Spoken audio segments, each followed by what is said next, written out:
시청자 여러분 안녕하십니까? 센 경제 현장의 임동석입니다. 코스피 지수가 이틀째 강세를 이어가며 1160선 위로 올라섰습니다. 밤사이 뉴욕 증시에서 이른바 배드뱅크 설립 소식으로 뉴욕 증시가 급등 마감한 것이 호재로 작용을 했는데요. 자, 이에 외국인도 이틀 연속 현선물 시장에서 순매수를 기록하며 우리 증시를 견인하는 모습을 보였습니다. 자, 오늘 센 경제 현장에서는 서울시의 저소득층 주거대책 발표 내용과 엔화 통화 수합 예금 거래를 둘러싼 법원의 엇갈린 판결 공방에 대해서 여러분께 자세히 정리해드리겠습니다. 자, 먼저 글로벌 금융위기에 이은 실물 경제 위기로 전 세계가 무척이나 어려운 가운데 스위스 휴양지 다보스에서는 어제부터 닷새 간의 일정으로 세계 경제 포럼 연차 총회가 열리고 있습니다. 자, 과연 이 어려운 시기에 글로벌 리더들이 어떤 대안을 제시할지 전 세계 많은 관심 있는 사람들의 이목이 집중되고 있는데요. 자, 올해 다보스 포럼의 주요 이슈들에 대해서 자세히 정리해 보겠습니다. 서울경제국제부의 김정공 기자입니다. 안녕하십니까? 네, 안녕하십니까? 네, 올해 다보스 포럼에서는 경기 침체 여파로 기업 최고 경영자들의 불참하는 횟수가 상당히 많이 늘었다고요? 예, 그렇습니다. 스위스 다보스에서는 어제부터 세계 경제 포럼 연차 총회가 열리고 있습니다. 경기 침체 여파로 기업 최고 경영자들이 예년보다 많이 불참했음에도 원자버우 중국 총리, 블라디미르 푸틴 러시아 총리 등 41개국 정상급 인사를 포함해 전 세계 96개 국가에서 2,500여 명이 다보스를 방문했다고 합니다. 올해 다보스 포럼의 주제는 위기 이후의 세계 질서 재편입니다. 경기 침체를 극복하고 세계 질서의 밑그림을 그린다는 목표인데요.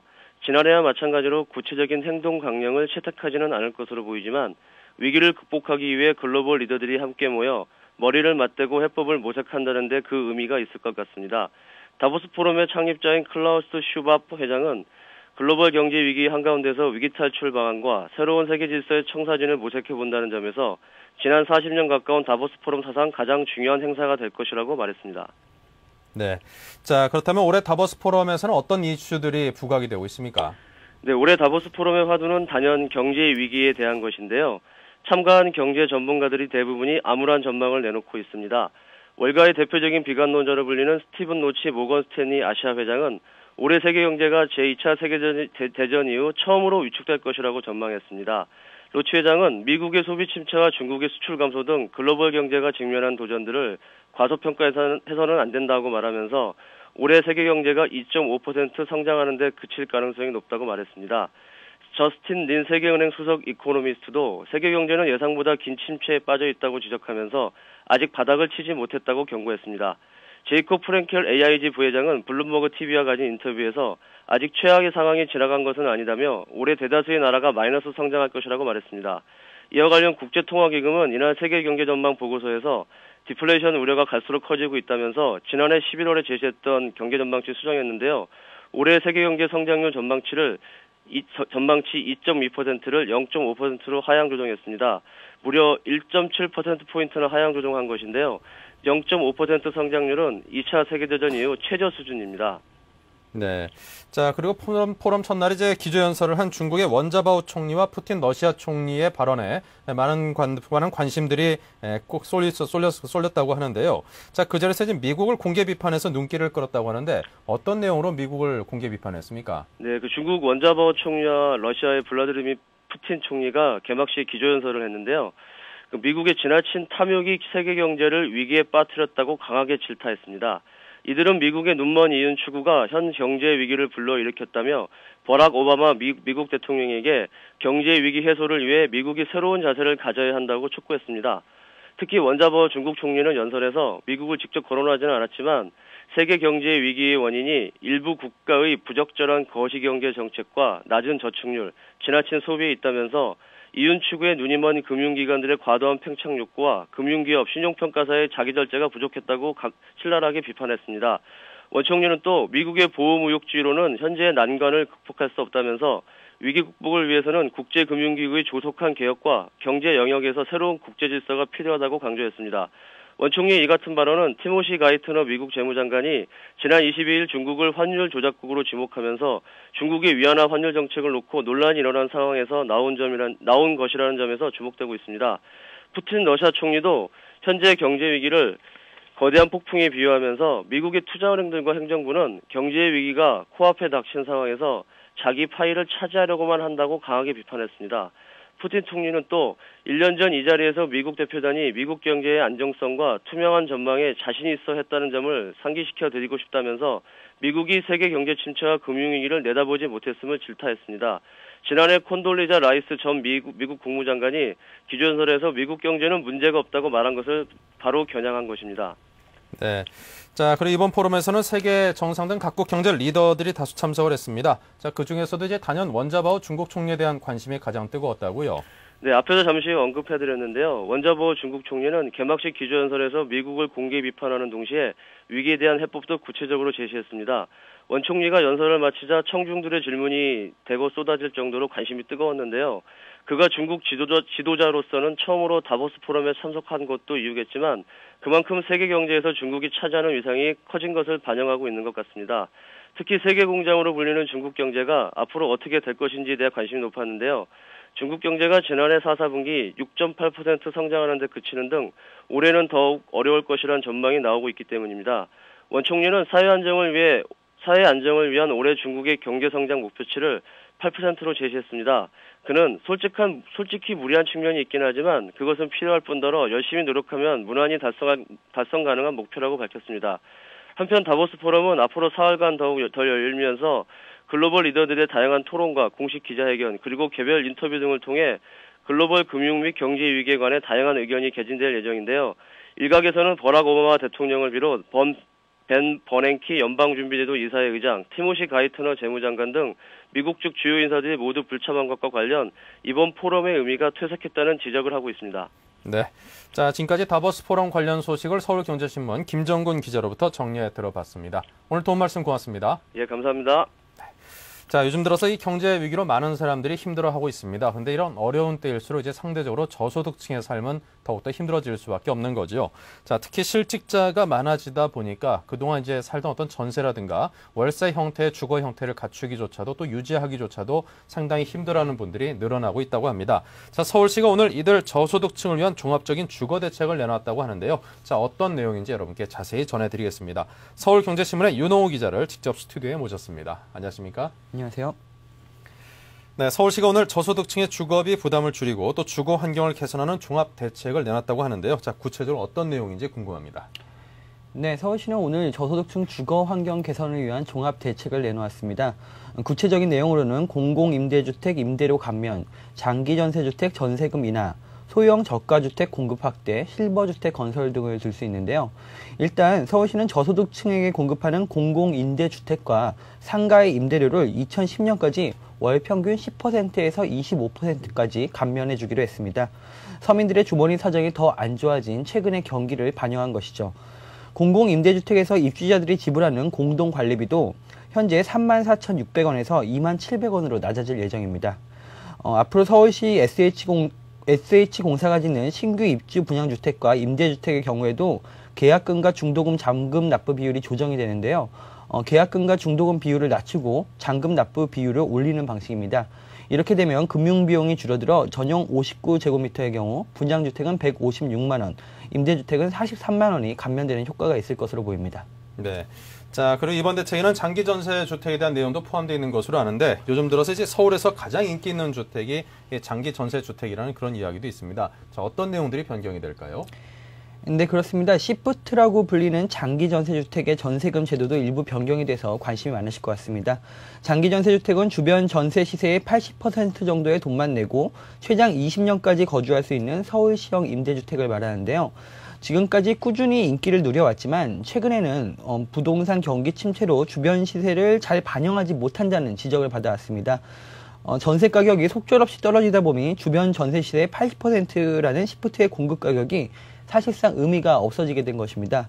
이 때문에 서울시는 이번 대책을 발표하면서 주변 전세 시세의 20% 이상 하락할 경우 장기 전세주택의 전세금도 최대 10%까지 인하해 주기로 했습니다. 또 기존 거주자의 계약 금액 조정 기간도 현재 2년에서 1년으로 단축하면서 주변 시세에 맞게 장기 전세주택 가격을 탄력적으로 조정하기로 했습니다. 네. 자, 그런데 이 같은 저소득층 대상 주택들의 이제 물량이 좀 문제인 것 같습니다. 뭐 이렇게 아무리 제도가 변경되고 좋아진다 하더라도 사실 물량이 없어서 뭐 낙타가 바늘구멍 들어가는 것처럼 그 집 얻기에 힘들다면은 별 소용이 없지 않을까 하는 그런 염려도 드는데요. 앞으로 공급 계획은 어떻게 잡혀 있습니까? 네, 좋은 지적이십니다. 서울시는 이번 대책을 발표하면서 소형 저가주택 공급 계획도 함께 내놓았는데요. 네. 저소득층을 위해 기숙형, 원룸형 주택 등 소형 주택을 매년 3만 가구씩 향후 10년간 30만 가구를 공급할 계획입니다. 인기를 모으고 있는 장기 전세주택의 경우에는 SH공사가 건설하는 물량과 재건축, 역세권 장기 전세주택을 합쳐 2018년까지 11만 호를 공급할 계획입니다. 네. 기초생활수급자 등 저소득 가구에 공급하기 위해 미분양 아파트 매입을 늘리는 한편 파산, 실직 가정을 위한 위기가정 임대주택 물량도 올해 200가구를 공급한다는 계획입니다. 네. 자, 그리고 저소득층도 물론 많이 배려를 해야겠지만 최근엔 또 늘어난 가구가 바로 이제 노인 가구가 아닌가 싶습니다. 이런 노령자들을 위한 그 배려를 할 수 있는 그런 주거 대책도 함께 좀 마련이 돼야 되지 않을까 싶은데요. 예, 그렇습니다. 서울시는 고령화 사회가 점점 가팔라지는 것에 대비해서 올해부터 짓는 모든 공공임대주택의 1, 2층은 노인들을 위한 실버주택으로 만든다는 계획입니다. 올해 185가구, 내년에는 2,916가구가 공급될 예정인데요. 실버주택에는 높낮이 조절이 가능한 싱크대와 세면대가 설치되는 한편 네. 복도에는 안전손잡이, 이런 노인들을 위한 시설들이 다수 설치됩니다. 이 같은 주택이 일명 무장애 주택이라고도 불리는데요. 서울시는 현재 서울에서 가장 극빈층이 거주하는 영구 임대주택의 경우 2014년까지 총 3천억 원의 예산을 투입해 모두 이 같은 무장애 주택으로 만들 계획입니다. 이 밖에 서울형 헤비타트 사업도 시작되는데요. 이 사업은 공공이 저소득층에 낙후한 집을 직접 수리해주는 사업입니다. 일단 올해 3천 가구를 대상으로 진행될 예정입니다. 네. 자, 지금까지 서울경제신문 윤홍우 기자와 달라진 제도들에 관해서 함께 정리해서 들어봤습니다. 오늘 도움 말씀 고맙습니다. 감사합니다. 네, 엔화수합 거래 가운데 이제 발생한 이익에 대한 과세를 두고 법원 간에 엇갈린 판결이 나왔다고 합니다. 재판 결과에 따라서 은행은 수십억 원에 달하는 그 이자 소득세 납부 여부가 결정이 되고요. 자, 역시 예금자 역시 수십만 원에서 수천만 원에 달하는 이 소득세를 내야 하기 때문에 법원의 서로 다른 판단에 이해관계 당사자들이 상당히 당황스러워하고 있다는 그런 이야기인데요. 자, 어떤 내용인지 여쭤보겠습니다. 서울경제신문 송주희 기자입니다. 안녕하십니까? 예, 안녕하세요. 네, 주요 쟁점이 뭘까요?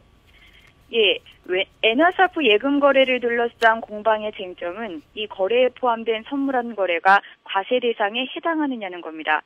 먼저 이 논쟁을 이해하기 위해서는 몇 가지를 알아야 하는데요. 먼저 소득세법은 일반 예금의 이자 소득은 과세 대상으로 보고 있지만 환율 차이에서 발생하는 외환 매매 이익은 과세 대상으로 치지 않습니다. 엔화스와프 예금 거래는 바로 이 점, 즉 외환 매매 이익이 비과세라는 점을 이용한 금융상품입니다. 선물한 거래와 예금 거래, 그리고 외환 매매를 이용한 선물한 거래가 결합된 일종의 파생상품인 셈입니다. 이렇듯 복잡한 형식 탓에 은행과 국세청은 이 상품을 두고 서로 다른 주장을 펼치고 있습니다. 은행은 서로 다른 성격의 상품이 결합된 만큼 동일한 조세 규정을 근거로 과세해서는 안 된다고 주장하고 있고, 과세관청은 상품의 형식이 결과적으로는 원화 예금 거래와 다를 바 없기 때문에 과세해야 한다는 이른바 실질 과세 원칙을 내세우고 있는 겁니다. 네. 자, 이 뭐 쟁점에 대해서 양자 간의 이제 주장이 다들 뭐 좀 약간씩 일리는 있어 보입니다. 아무래도 뭐 비전문가 입장에서는 그래 보일 수밖에 없을 텐데요. 자, 그렇다면 이에 대한 법원의 입장은 어떻게 갈리고 있습니까? 네, 1심 판결의 내용도 은행과 국세청의 대립처럼 상당히 엇갈리고 있는 상황입니다. 먼저 지난 22일 서울행정법원은 한국시티은행이 서울 남대문 세무서를 상대로 낸 이자소득세 부과처분 취소 소송에서 은행 측 주장을 받아들였습니다. 엔화스와프 선물한 거래가 원화 정기예금 거래와 실질이 같다고 하더라도 지금 관련 규정이 없는 한 조세법상 정기예금과 동일한 칙을 받아야 할 이유가 없다는 거였습니다. 반면 하루 뒤인 23일 같은 법원의 다른 재판부는 예금 거래자 황모 씨 등 8명이 제기한 소송에서 실질 과세 원칙을 적용해 세무관청의 손을 들어줬습니다. 네. 자, 같은 쟁점을 두고 이렇게 법원 간의 판결이 엇갈리고 있는데요. 그렇다면 앞으로 사건은 어떤 방향으로 진행이 될까요? 네, 현재 서울행정법원에만 이와 비슷한 소송 10여 건이 계류 중입니다. 그러나 재판부의 판단 기준에 따라서 판결은 얼마든지 엇갈릴 수 있다는 게 법원의 입장입니다. 이 경우 소송 당사자들은 고등법원 항소를 거쳐서 대법원 상고까지 갈 수가 있는데요. 대법원 확정 판결이 나와 봐야 논쟁을 정리하는 명확한 기준이 마련될 전망입니다. 네. 자, 그리고 뭐 그보다도 근본적으로 이제 과세 체제 자체를 정비해서 이런 그 논란의 불씨를 아예부터 없애는 게 더 바람직한 게 아닌가 싶습니다. 예, 그렇습니다. 전문가들은 현재 과세 근거가 없는 파생 상품 시장이 급성장하고 있기 때문에 이 문제를 개별적으로 사법부 판단에 맡기는 데는 한계가 있다고 입을 모으고 있습니다.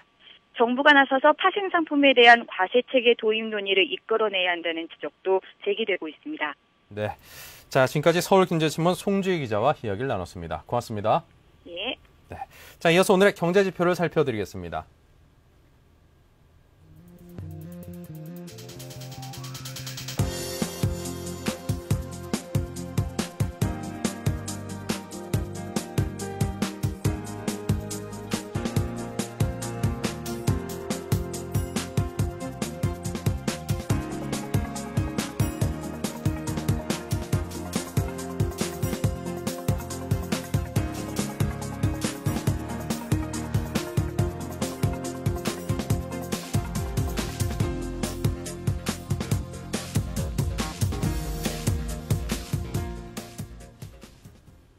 네, 이어서 오늘의 증시 마감 상황을 자세히 알아보도록 하겠습니다. 서울경제신문 증권부 이혜진 기자 전화 연결돼 있습니다. 안녕하세요. 네, 안녕하십니까. 네, 오늘 마감 시황부터 정리해 볼까요?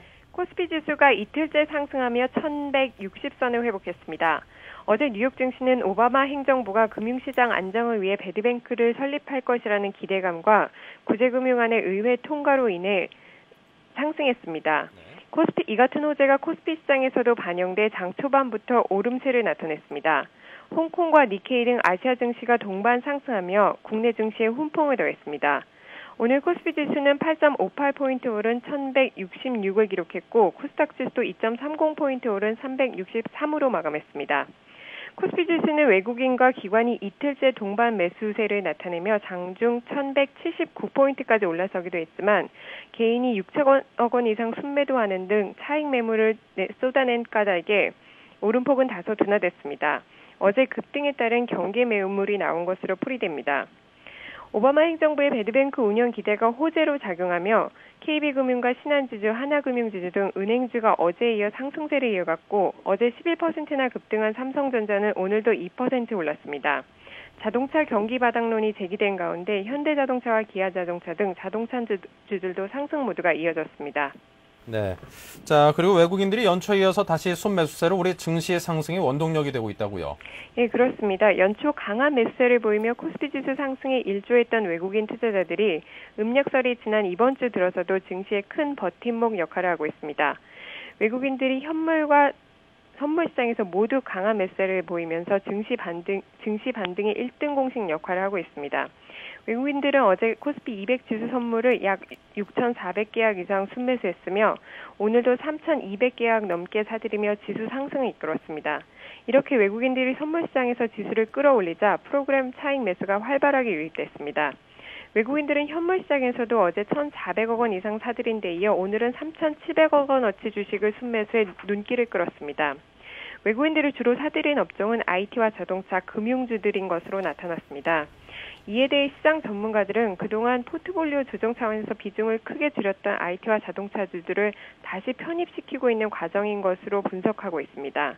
특히 이들 업종이 1분기 중 바닥을 칠 것이라는 전망이 힘을 얻으면서 이 같은 포트폴리오 조정이 나타나고 있는 것으로 보입니다. 그러나 전문가들은 아직까지 외국인들이 한국 시장에 대해 시각을 긍정적으로 완전히 바꾼 것은 아니라는 조심스러운 입장을 보이기도 했습니다. 네. 자, 지금까지 오늘의 증시 마감 상황에 관한 소식과 외국인들의 순매수세가 이어지고 있다는 소식을 자세히 정리해서 들어봤습니다. 지금까지 이혜진 기자의 도움 말씀이었습니다. 고맙습니다. 감사합니다. 네, 잠시 이어서 뉴스 단신을 이어가겠습니다.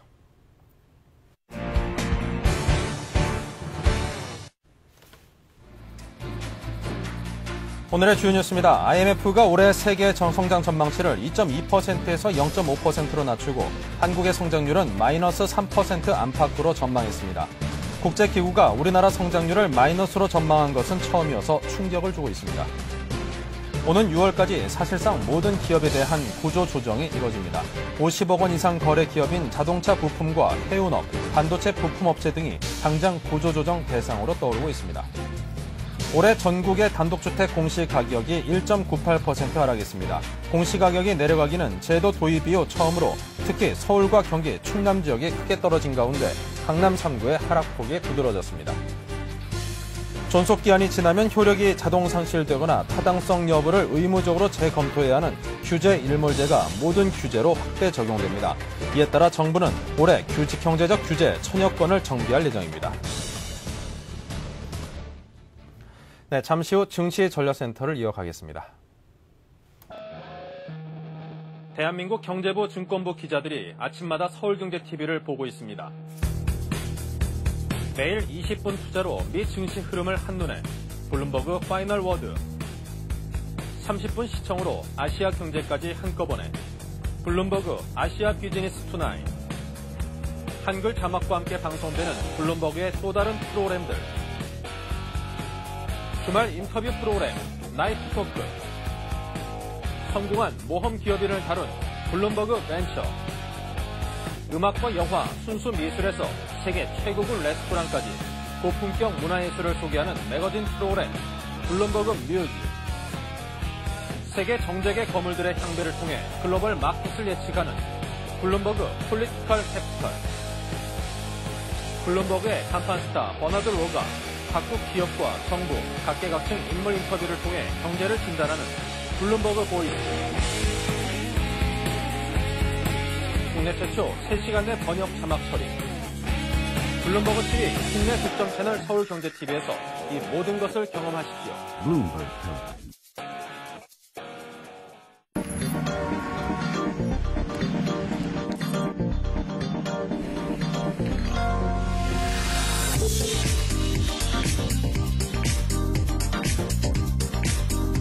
블룸버그 TV 국내 독점 채널 서울경제TV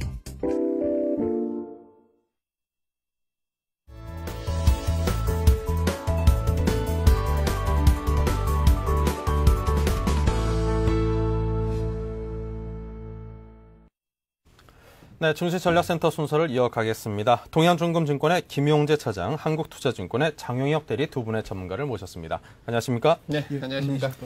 네, 자, 국내 증시가 이틀째 상승세를 보이고 있습니다. 먼저 김용재 차장께서 오늘 장부터 정리해 주십시오. 네, 오늘도 상승을 했지만 조금 아쉬운 하루였죠. 그냥 그래도 어느 정도 다들 예상을 하고 있을 정도의 장이었다 이렇게 말씀을 드리겠습니다. 처음부터 좀 정리를 해드리면 일단은 전일 미 증시의 그 큰 폭의 상승에 따른 우리나라 증시 또한 갭상승으로 시작을 했습니다. 그래서 장중 한때 그 최대 매물대인 1180포인트에 육박하는 1179.5포인트까지 올랐었지만은 결국은 그 매물대에 부딪혀서 내려오는 그런 모습을 보여줬습니다. 그래서 사실 또 특징이라고 말씀을 드리면은 오늘 그 외국인 자체가 방금 전에도 방송에서 나갔지만은 그 3천억 원대가 넘는 순 매수가 들어왔고 기관에서도 특히 연기금 쪽에서 아주 공격적인 매수가 들어왔다는 점이 좀 추가 상승을 그 여력을 좀 그러니까 여력이 남아있다는 것을 좀 보여준 거 아닌 하루였나 이렇게 좀 말씀을 드리겠고요. 그리고 또 하나는 자, 그와 반대로 개인들은 개인 투자자분들은 어떻게 보면은 그 단기 차익 실현을 하는 그런 모습을 보여주면서 상당히 큰 폭의 물량을 매도하는 모습을 보여줬다. 이렇게 말씀드리겠고, 그 다음에 또 한 가지는 방금 전에 말씀드린 것처럼 종합주가지수 1180포인트, 즉 지금 현재 그 존재하고 있는 매물벽 자체가 1180포인트인데 그 벽을 못 넘어서고 밀렸다는 점. 그래서 다시 1160포인트대로 내려왔는데 그 점이 오늘의 좀 특징이었다. 이렇게 좀 정리를 해드리겠습니다. 네, 자 이렇게 해서 오늘 장에 대한 정리를 개괄적으로 해봤고요. 장용혁 대리께서 오늘 시장의 특징주 그리고 최대 이슈나 화두들이 있다면 어떤 것들이 있었는지 정리 부탁드리겠습니다. 예, 우선 어제 미 증시에서 배드뱅크 설립에 대한 기대감으로 아침에 은행주들이 상승 플러스 시작을 하였습니다. 종가상으로 KB하고 신한지주만 3%대 상승이 있었고요. 오히려 우리금융 같은 경우에는 3%대 하락이 기록이 됐는데요. 장중에 배드뱅크 설립에 대한 금융주 기대감이 어느 정도 많이 수그러든 게 아닌가 보여지고요. 기아차하고 현대차 그룹주가 금일에도 강세 흐름을 띄었습니다. 전일 현대차가 양매수 흐름에 힘입어서 12%에 가까운 상승을 보였는데요. 오늘도 3%대 상승 기록하는 모습이었습니다. 킨몬다 호재로 인한 삼성전자가 이틀째 상승했는데요. 삼성전자가 금일 2% 상승했습니다. 전일에도 양매수 들어오면서 10.5% 상승을 기록하였는데요. 하이닉스는 하락 반전하면서 1.3%대 하락을 기록을 하였습니다. 통신주는 오늘 약세 흐름이었는데요. SKT가 2.7%, KT가 2.4%, KTF가 2.8%, 약 3%에 가까운 하락을 기록을 하였습니다. 금일 실적 발표했던 기업들 좀 살펴보겠는데요. 현대제철이 우선 작년 매출 10조 원에 영업이익 1조 3천억 실적을 밝히면서 전년 대비 영업이익 같은 경우에는 97% 증가한 수치를 발표를 하였습니다. 시장에서 6% 가까운 상승 흐름을 보여줬고요. 우선 다음으로 삼성 SDI가 2차 전지 호조로 인한 영업이익 1,330억 발표를 했습니다. 1년 만에 다시 흑자 전환한 수치고요. 4%에 가까운 상승 흐름을 보여줬습니다. 그리고 좀 작은 종목인데요. 슈프리마라는 종목이 실적 발표를 했습니다. 지문인식 솔루션하고 시스템, 전자여권 판독기 수출 호조로 인해서 창사 이래 처음으로 영업이익 100억을 돌파를 했는데요. 전년 대비 150% 증가한 수치를 발표를 하였습니다. 장중에 7% 이상 강세 흐름을 띠기도 하였는데요. 종가상으로 3%대 강세 기록하며 마감하였습니다. 네, 이렇게 해서 현대제철, 삼성 SDI, 슈프리마 등등 오늘 특징적인 움직임을 보였던 기업들의 그 움직임의 배경에 대해서 상세하게 짚어봤습니다. 자, 이어서 투자 전략에 관한 이야기를 나눠볼 텐데요. 자, 김용재 차장께서는 요즘 어떤 기업들에 관심 두고 계십니까? 예, 뭐 요즘 사실 장중에 그 주도군이 없는 게 사실입니다. 그래서 예전처럼 뭐 건설주라든가 은행주라든가 어떤 증권주, 그다음에 조선주 그런 순환매가 연속적으로 이루어졌던 시기하고는 다르게 특징적으로 좀 나타나는 종목군이 없었는데 요 근래 들어서 상당히 좀 강세를 띠고 있는 종목이 나타나기 시작을 했습니다. 그 종목군이 바로 뭐냐면 전지 업체들이라고 좀 말씀을 드리고 싶습니다. 그래서 오늘 제가 가져온 그 두 종목은 어떻게 보면은 그 전지 부분에서는 뭐 전지 사업을 하는 거에 대해서는 같은 뭐 그런 그 종목인데요. 일단 먼저 말씀을 드리면 일단 그 세방전지를 비중을 한 40% 정도 말씀을 드리겠고요. 그다음에 삼성 SDI를 한 40% 정도, 그다음에 현금을 20% 정도의 그 포트폴리오를 좀 제시해 드리겠습니다. 네. 자, 세방전지가 40%, 삼성 SDI 40%, 그리고 현금 보유가 20%로 2차 전지 관련주와 또 뭐 전지 관련주에 관해서 이렇게 두 종목을 보유를 하신다고 했는데요. 자, 그렇다면 세방전지와 삼성 SDI에 대한 기업들에 대한 설명도 함께 부탁드리겠습니다. 네, 먼저 세방전지부터 말씀을 드리겠습니다. 세방전지라 그러면은 그 자동차 그 전지를 만드는 회사인데요. 네. 사실은 그 실적적인 측면을 먼저 말씀을 드리면 전년 대비해서 어떤 그 폭발적인 실적이 향상이 됐죠. 그래서 그 매출은 33%, 그다음에 영업이익은 277%의 증가하는 모습을 보여줬습니다. 그래서 어떻게 보면 실적적인 측면에서도 우위를 점하지만 자, 내년서부터 즉 올해 말이나 내년 초쯤서부터 본격적으로 양산이 되는 그 하이브리드 카에 들어가는 그 자동차 전지에 관련해서도 좀 상당히 강점이 있는 거 아닌가 해서 그에 관련해서도 상당히 요즘 그 강세를 띠고 있는 종목 중에 하나입니다. 그리고 자, 요 근래 들어와서 외국인과 기관의 그 어떤 수급적인 측면에서 특히 그 기관하고 외국인들, 특히 오늘 같은 경우에는 외국인들이 한 14만 주가량 매수를 하는 모습을 보여주면서 수급적으로도 양호한 모습을 보여주고 있다. 이렇게 말씀을 드리겠습니다. 그래서 그 바로 차트로 넘어가서 그 전략을 좀 세워드리면 사실은 좀 전략을 세워드리기에는 조금 좀 무리가 있다 이렇게 말씀드릴 수도 있겠지만 그래도 시세 탄력이 워낙 지금 좋은 상태이기 때문에 자, 오늘 사실은 좀 상한가 부근까지 올라갔다가 결국은 그 장중에 지수가 밀리면서 같이 내려오는 모습을 보여줘서 결국은 종가상으로는 2만 원에 끝났는데요. 매수 가격 자체는 오늘 저점인 그 18,850원에 좀 제시를 해드리겠고요. 그 다음에 그 목표 주가는 그 위쪽으로 보시게 되면은 가격 자체가 한 2만 한 3,000원 정도죠. 그러니까 직전 고점이 한 2만 3,000원 정도에 형성이 돼 있는데 그 22,900원의 목표 주가를 좀 설정해 드리겠고요. 그다음에 손절 가격은 지금 16,400원이라고 나와 있는데 잘못 나간 것 같아요. 직전 고점, 즉 직전에 고점이었던 17,500원을 하회할 시에는 그 밑에 보시면 21선까지 내려갈 수 있다 이렇게 생각하시면 되기 때문에 그 직전 고점인 17,500원이 하회할 시에는 손절을 제시해 드리겠습니다. 아, 그 1,100원의 차이도 가차없이 그 용서 못 하시는군요. 아, 그럼요. 네. 자, 매서운 김용재 차장이십니다. 자, 삼성 SDI는 어떻습니까? 예, 뭐 삼성 SDI는 사실은 제가 두 주 전인가요? 한번 예. 말씀을 드렸던 종목인데요. 그 시세 탄력이 죽지 않고 지금 계속 올라가고 있는 모습입니다. 그래서 마찬가지로 조금 더 한 번 더 갈 수 있는 자리가 아닌가 이렇게 해서 말씀을 드리겠는데, 한 가지 추가를 해드린다 그러면 사실은 그 PDP 부분에 적자가 예상이 됐겠서 그 부분에 대해서 좀 상당히 우려를 했는데요. 막상 실질적으로 실적이 나온 뒤에는 좀 아주 좋은 모습이 나왔죠. 그 PDP 부분도 매출이 증가했을 뿐만 아니라 그 2차 전지 부분에서 상당히 약진을 해서 결국은 흑자 전환을 했다는 아주 좋은 소식이 들려오고 있습니다. 그래서 그 부분도 상당히 중요하고요. 또 한 가지는 뭐 다들 아시겠지만 대체 에너지 관련해서는 어떻게 보면은 그 전지 부분에서 2차 에너지 부분에서는 최대로 그 가장 수혜를 받을 수 있는 게 또한 SDI가 아닌가. 이 부분은 뭐 그동안 계속 말씀을 드려왔기 때문에 뭐 이 정도로 말씀을 드리겠고요. 그다음 마찬가지로 기관, 즉 저는 항상 말씀을 드리지만 요즘 같은 경우에는 기관이 매수하는 종목을 좀 손을 대시라 이렇게 좀 많이 말씀을 드리는데요. 마찬가지로 삼성 SDI 오늘도 기관이 순 매수를 했다는 점을 좀 말씀을 드리고 싶습니다. 그래서 그 차트로 바로 넘어가시면요.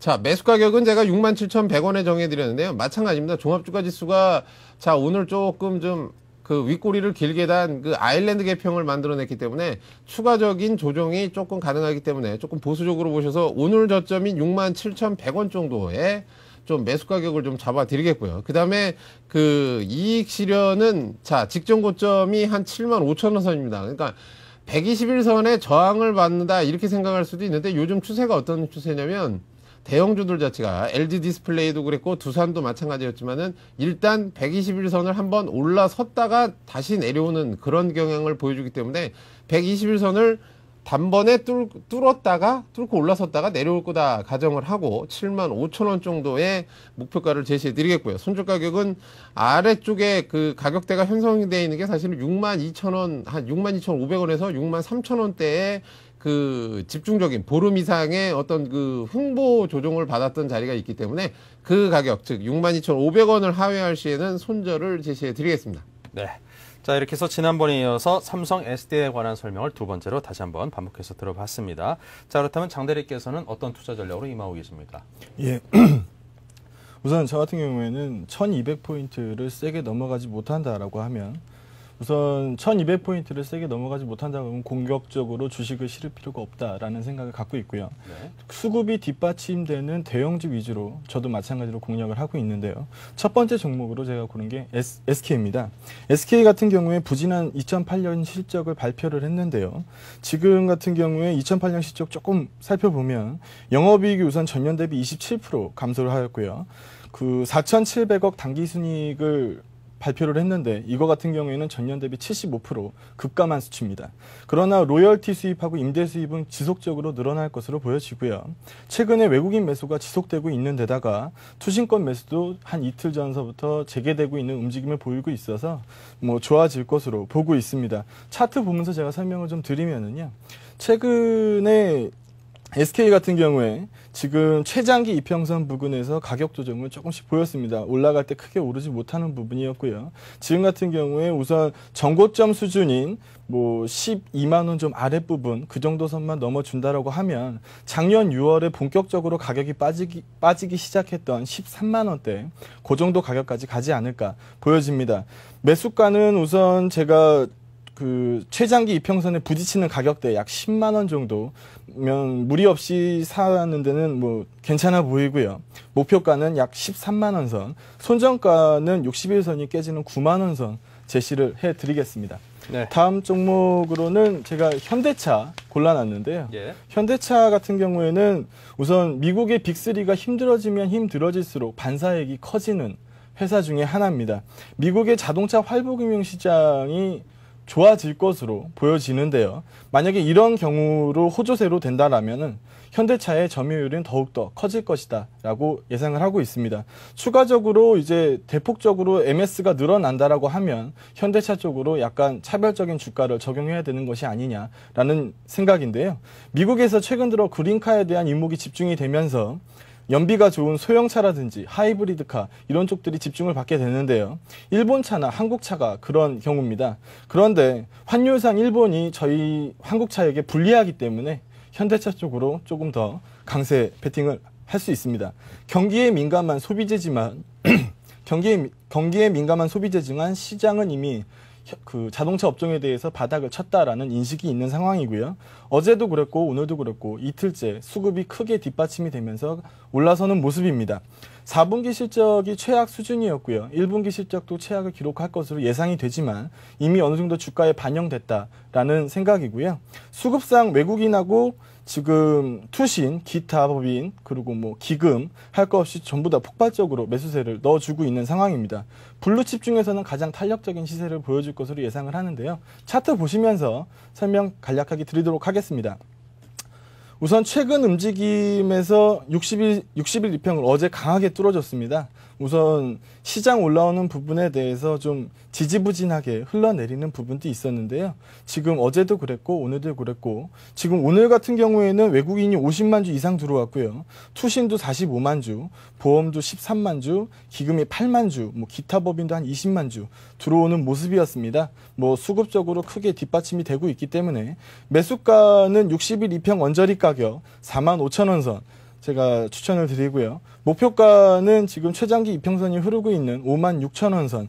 뭐 넘어간다라고 하면 더 세게 갈 수도 있다라고 생각을 하고요. 손절은 저점을 벗어나는 가격, 바로 직전 저점이었죠. 직전 저점 가격을 약간 하회하는 4만 원 선이면은 뭐 손절매를 하시는 것이 좋아 보입니다. 네, 자 이렇게 해서 가지고 계신 SK와 현대차 두 기업에 관한 설명까지 상세히 들어봤습니다. 자, 지금까지 동양중금의 김용재 차장, 한국투자증권의 장용혁 대리 두 분과 함께 현 시장에 대한 전망과 분석 그리고 기업에 관한 추천 말씀까지 함께 청해서 들어봤습니다. 오늘 도움 말씀 고맙습니다. 네, 잠시 전하는 말씀 듣고 센 경제 진단을 이어가겠습니다. 대한민국 경제부 증권부 기자들이 아침마다 서울경제TV를 보고 있습니다. 매일 20분 투자로 미 증시 흐름을 한눈에 블룸버그 파이널 워드 30분 시청으로 아시아 경제까지 한꺼번에 블룸버그 아시아 비즈니스 투나잇 한글 자막과 함께 방송되는 블룸버그의 또 다른 프로그램들 주말 인터뷰 프로그램 나이트 토크 성공한 모험 기업인을 다룬 블룸버그 벤처 음악과 영화, 순수 미술에서 세계 최고급 레스토랑까지 고품격 문화예술을 소개하는 매거진 프로그램 블룸버그 뮤직 세계 정재계 거물들의 향배를 통해 글로벌 마켓을 예측하는 블룸버그 폴리티컬 캐피털 블룸버그의 간판스타 버너드 로가 각국 기업과 정부, 각계각층 인물 인터뷰를 통해 경제를 진단하는 블룸버그 보이스 국내 최초 3시간 내 번역 자막 처리 블룸버그 TV 국내 독점 채널 서울경제TV에서 이 모든 것을 경험하십시오.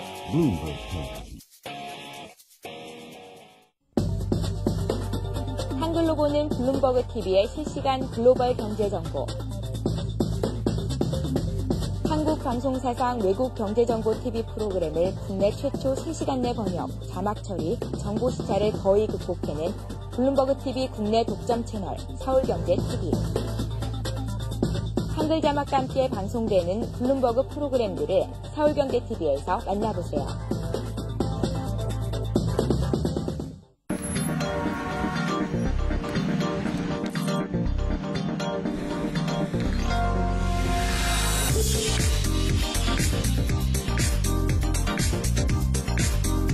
블룸버그 TV 국내 독점 채널 서울경제TV.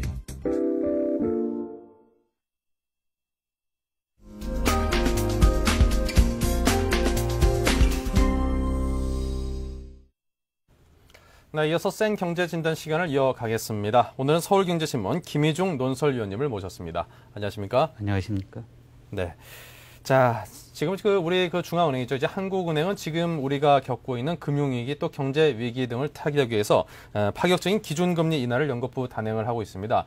그럼에도 불구하고 지금 현재 시중은행들은 오히려 여러 가지 방법으로 대출금리 등등을 좀 올리고 있는 반대 방향으로 움직이고 있다는 그런 평을 받고 있는데요. 자, 이와 같은 상황에서 정부에서는 금융 공기업과 또 공공금융 등을 통해서 실물에 돈을 뿌리고 또 적극적인 경기 방어에 나서겠다는 그런 움직임을 보이고 있지요. 자, 그렇다면 구체적으로 정부가 과연 얼마나 또 어떻게 지금 현재 지원을 하고 있는지 그 부분부터 짚고 넘어가면서 이야기를 풀어봐야 될 것 같습니다. 그동안 정부가 시중은행을 통해서 자금을 지원했는데 그 효과가 조금 곧바로 나타나지 않고 지연되고 있습니다. 그래서 정부가 이번에 공공금융기관을 통해서 자금을 직접 최종 수요자에게 공급하는 그런 정책으로 방향을 틀었는데요. 공공금융기관이 자금을 지원하는 것은 산업은행, 기업은행, 수출입은행 같은 은행과 또 신용보증기금, 기술신용보증기금 같은 보증기관, 수출보험공사, 또 자산관리공사 같은 그런 공적 정부로부터 지원을 받거나 정부가 지원하고 있는 특수법인들이라고 할 수 있습니다. 이들이 올해 새로 대출이나 보증을 통해서 신규로 지원하는 자금은 한 80조 원 정도 되는데요. 이 돈은 우리가 IMF 외환위기 때 자금 관리를 받던 98년 그때에 우리가 공적 자금을 투입했는데 그 한 해 투입한 55조 원보다 한 35조 이상 늘어난 것이고요. 그래서 신규 지원분을 포함해서 공공금융기관들이 지원하는 돈은 366조 원 정도 됩니다. 정부가 이렇게 대규모 그 자금을 투입하는 이유는 경기가 예상보다 급강하고 있기 때문인데요. 오늘 그 IMF가 세계 경제 전망을 통해서 올해 경제가 어떻게 될 건지 예측을 했습니다마는 지난 11월에 예측했던 2.2% 성장보다 1.7%포인트나 떨어진 0.5%로 올해 세계 경제가 아주 굉장히 악화될 것으로 예상을 했습니다. 그리고 특히 한국 같은 경우에는 마이너스 2 내지 3% 뒷걸음질 것으로 예상을 했습니다. 정부가 당초 예상하기로는 올 상반기가 가장 어려운 시기가 될 것이라고 했습니다마는 국제기구 같은 데서는 우리가 예상했던 것보다 훨씬 더 나빠질 것으로 보고 있습니다. 그래서 정부도 지금과 같은 그 은행을 통한 간접 지원보다는 공공금융기관을 통한 좀 직접적으로 이렇게 실물 경제나 가계 또 기업들에 지원할 수 있는 그런 시스템으로 방향을 튼 것이라고 할 수 있겠습니다. 네. 자, 그동안 이제 금융당국이 시중은행 이제 중기 지원 등을 계속 독려를 하고는 있습니다. 하지만 그럼에도 불구하고 대부분 대기업이나 중견기업의 회사채 시장은 아직까지도 얼어붙어 있는 게 해빙되지 않고 있고요. 더군다나 이제 중소기업들은 유일한 자금 조달 창구라고 할 수 있는 은행에서 외면받고 있는 그런 실정입니다. 자, 그 원인을 어디서 찾아봐야 될까요? 크게는 두 가지로 원인을 압축할 수 있는데 하나는 은행들의 재무구조, 그러니까 자본 확충이 아직도 제대로 이루어지지 않아서 은행들이 돈을 풀 여유가 없고요. 또 하나는 구조조정이 지연되고 있기 때문인데요. 이건 결국 은행들이 구조조정을 맡고 있는데 자충수를 두고 있지 않나 그런 생각도 듭니다. 그래서 은행들은 자본이 부족하고 시장은 불확실성이 구조조정이 지연되면서 불확실성이 증폭되니까 서로 불신하고 그래서 돈을 안 풀고 있는 것입니다. 사실 그동안 정부가 한국은행 등을 통해서 여러 가지 경제 활성화를 위해서 노력을 많이 했습니다. 은행들의 자본 확충을 위해서 한 20조 원 지원했고요. 또 하나는 대대적인 금리 인하를 통해서 시중에 어떻게 하면 돈이 돌게 할까 그렇게 연구를 했는데요. 그런 효과가 잘 나타나지 않고 있습니다. 그래서 결국 정부는 공적 금융기관을 최대한 활용해서 자금의 최종 수요자인 기업과 또 가게가 그 가게에 돈이 돌게끔 해보자 그런 취지에서 공금융기관을 경제 구원투수로 적극 내세웠다고 볼 수 있겠습니다. 네. 자, 그렇군요. 자, 그렇다면 이제 금융의 재기능을 회복하는 것이 최대 관건이 될 텐데요. 자, 정부가 이제 금융 공기업을 통한 지원에 나서게 되면 아무래도 시중 자금에 좀 숨통도 트이고 실물 경기 회복이 좀 빨라지지 않을까 그런 기대를 해봐도 될까요? 사실 경기가 너무 급강하고 있기 때문에 정부가 이런 방대한 자금을 투입한다 그래서 살아날지는 사실 장담하기 어렵습니다. 미국이나 유럽 같은 경우에도 수백조 원, 뭐 수천조 가까이 그런 돈을 풀어도 지금 경기가 계속 가라앉고 있고 오늘 또 미국 의회에서 그 8천억 달러가 넘는 그 자금 투입에 관한 그런 법안을 의결했습니다마는 미국 같은 경우도 그렇고 유럽도 그렇고 일본도 그렇고 전 세계가 지금 마이너스 성장을 하고 있기 때문에 이 효과가 나타날지는 사실 예단하기는 어렵지만 어쨌든 지금같이 은행을 통해서 지원하는 것보다는 좀 효과가 좀 더 나타나지 않을까 그렇게 예상을 합니다. 사실 미국이나 유럽 등 금융 지원 시스템보다 우리가 좀 강한 점이 있다고 하면은 공적 금융기관의 시스템이나 체제가 잘 정비되어 있어서 외환위기 때나 또 2000년도 초반에 있었던 카드 사태도 원활히 넘어갈 수 있었던 게 산업은행이나 이런 공금융기관들이 뒤에서 버팀목 역할을 했기 때문에 잘 위기를 극복했다고 할 수 있겠습니다. 그래서 이번에 정부가 공공금융기관을 경제에 이렇게 활력소로 활용하기로 한 것도 바로 그런 경험을 살리고자 한 것이라고 보여집니다. 네. 자, 그리고 지금의 어떤 위기를 타개하기 위해서는 이러한 유동성 공급도 중요할 테지만 그 못지않게 또 중요한 것이 이제 과감한 또 적절한 기업의 어떤 구조 조정도 함께 병행돼야 한다는 그런 목소리도 높고요. 그리고 돈을 지원을 할 때 좀 체계적으로 철저하게 해야 되는데 이게 자칫 한꺼번에 많이 투여되다 보면은 좀 중복되는 경우도 있을 거고 어느 한쪽만 좀 몰려서 이렇게 좀 많이 가는 그런 부작용도 있을 것 같거든요. 그에 따라서 좀 눈여겨보면서 살펴야 될 점들도 적지 않겠죠. 그렇죠. 지금 공적 자금을 공공기관을 통해서 자금을 지원하는 그것도 문제지만 어떻게든 경제가 좀 살아나는 그런 물꼬를 트는 것도 굉장히 중요합니다. 그래서 국제통화기금이 오늘 세계 경제 전망을 내놓으면서 주문한 게 선진국들이나 각국들이 금리 인하 적극적으로 그런 주문을 했고요. FRB도 오늘 성명을 통해서 경제 살리기로 해서는 모든 수단을 다 동원하겠다.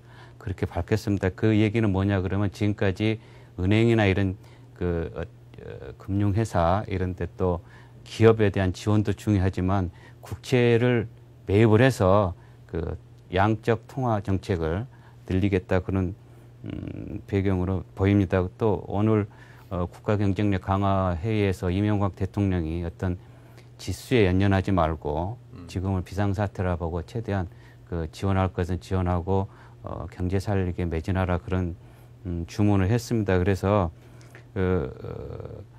이 공적 금융기관을 통해서 자금을 지원하면은 물론 문제가 많이 있겠죠. 이런 대통령이 무조건 중소기업을 살려라 이러니까 지금 사실 여러 기관에서 지원이 많이 쇄도하고 있습니다. 그런데 지금까지 IMF에서도 겪었지만 지원이 각 부서마다 이렇게 각 기관마다 이렇게 나눠져 있다 보니까 중복 과잉 집행되는 그런 문제가 있습니다. 그래서 그런 외환위기 때의 그런 실수를 범하지 않기 위해서는 정부가 좀 더 체계적으로 공적 자금 지원에 대한 그런 시스템을 갖추고 효율적으로 작은 돈으로 적은 비용으로 큰 효과를 낼 수 있는 그런 시스템을 구축하는 것도 서둘러야 한다고 봅니다. 네.